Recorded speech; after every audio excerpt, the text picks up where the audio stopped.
Basil Manuel joins us live now to give us an update. Mr. Manuel, good morning to you and thank you so much for joining us this morning. I understand that there are concerns raised, understandably, that, some of your markers are actually affected by COVID-19. Paint us a picture on the ground.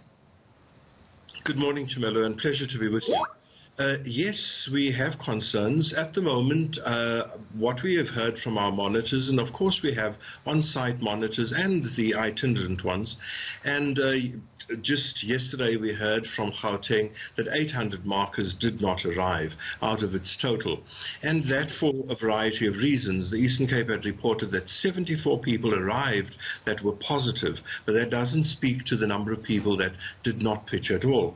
And so the picture goes through the provinces, but all the provinces have now assured us that they've been able to replace those markers, and that's good and well with this first batch of markers.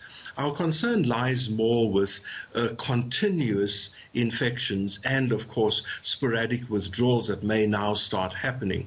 And that's where our concern lies.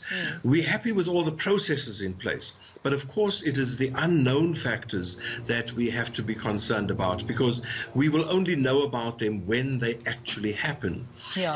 And with many markers being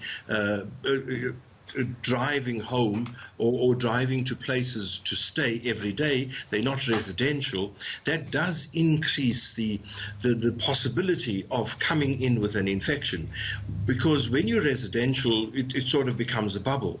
However, driving in and out does mean that you would be in contact with other people. Now we know, and we've gone through this with the department, there's very little one can do about that. They just aren't enough places where people can be residential. Right. And those are some of the concerns. Well, I can imagine, if I could just jump in, Mr. Manuel, that for the parents and matriculants listening to our conversation right now, the big question for them is how will then this affect marking and the results? Well, we hope we're still in the phase where everything seems to be on track, and that we hope that the next couple of days, because marking proper started yesterday, up to then there was training, and up to now things seem to be very much on track, and we hope they will remain there.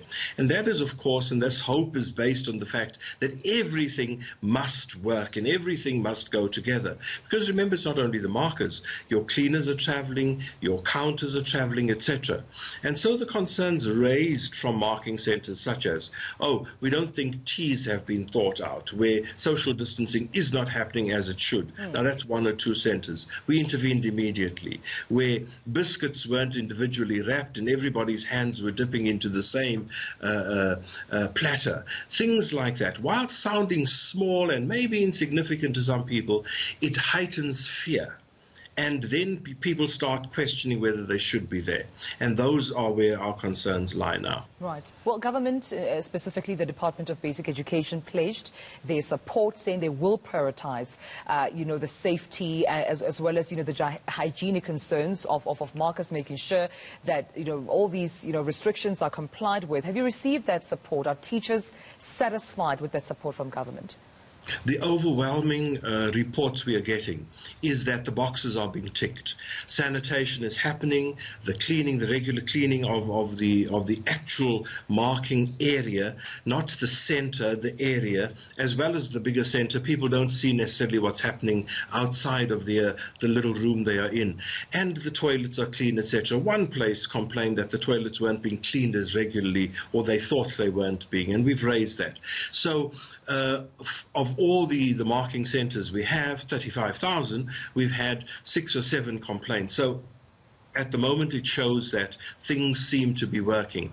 But it's sustaining this that becomes more important. You know what happens when things seem to be okay, people start relaxing, and we don't want anybody relaxing because it's about health and safety. Right, well, we'll leave our conversation there. Thank you so much for talking to me, Basil Manuel from Naptosa.